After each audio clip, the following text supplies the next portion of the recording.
The forests of California face unique challenges. Many millions of acres of national forest in California are not in a healthy condition.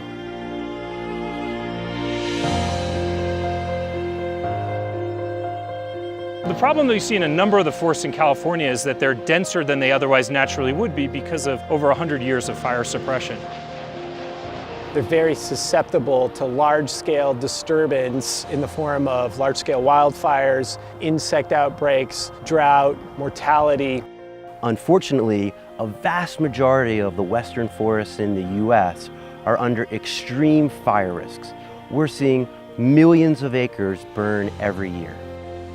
Unhealthy forests also directly impact our water. Tens of millions of Americans across the western U.S. get their water from forested systems. And when those acres burn, it has major impacts on the water quality and the water quantity that feeds our cities, our businesses, and the development and livelihoods of the western U.S.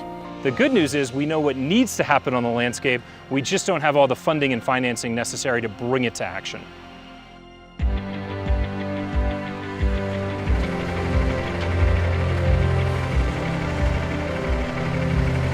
The overstocked forests of California need to be treated.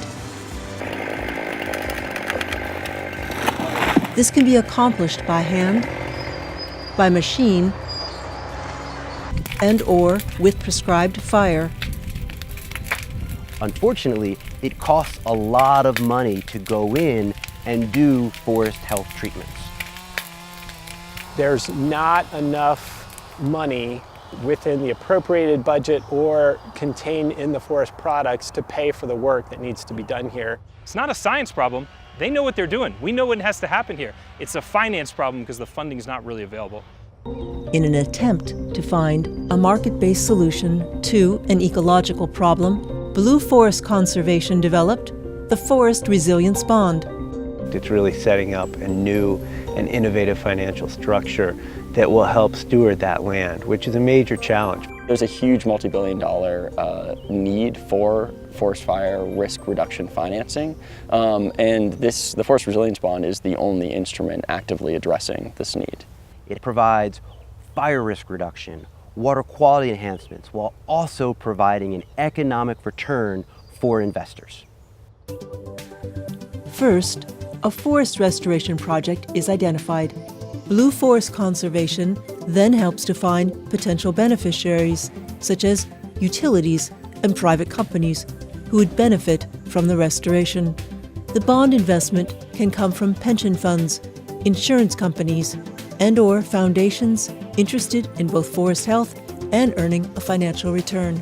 We've never invested in anything like the Forest Resilience Bond because there's never been anything like the Forest Resilience Bond. That's why we're so excited to be part of this pilot project.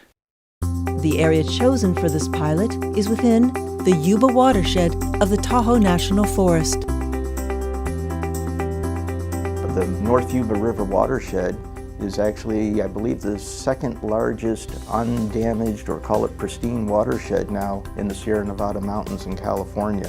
So it's a really important community resource to protect before something bad happens to it.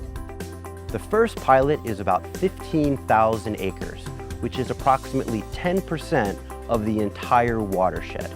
Of that 15,000 acres, we're going to be going in and doing work on the ground at about 7,000 acres. This looks like many other projects that the Forest Service completes. The main difference is we've brought in other stakeholders with their matching funds to help pay for this work, and we brought investors together to accelerate the pace and scale of this work. This is a project that could take 9 to 10 years to complete under normal Forest Service conditions. We're going to get all this work done in 3 years, and it's a fully funded project.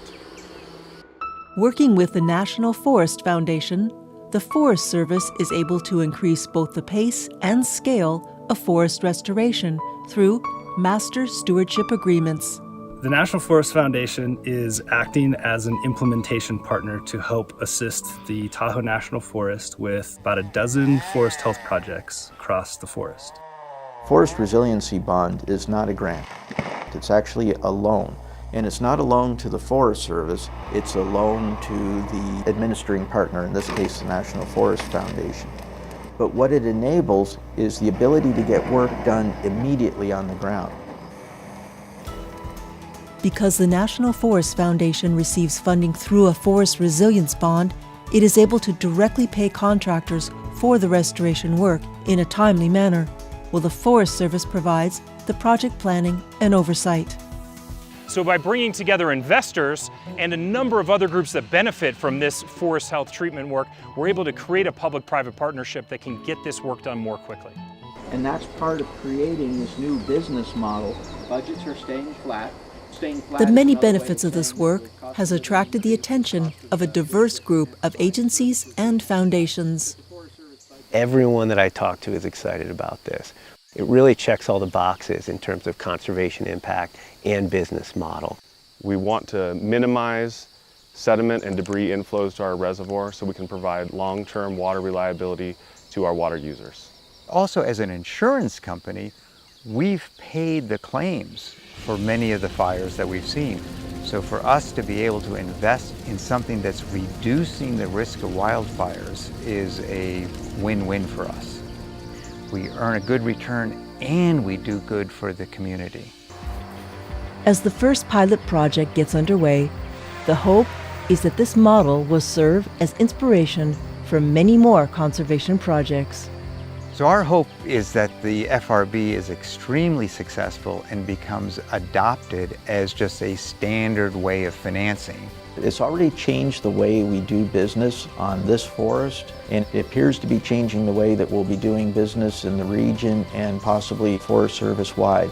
10 years from now, I'd love to be able to see literally hundreds of thousands of acres that have been restored using the Forest Resilience Bond, not just in California, but across the West.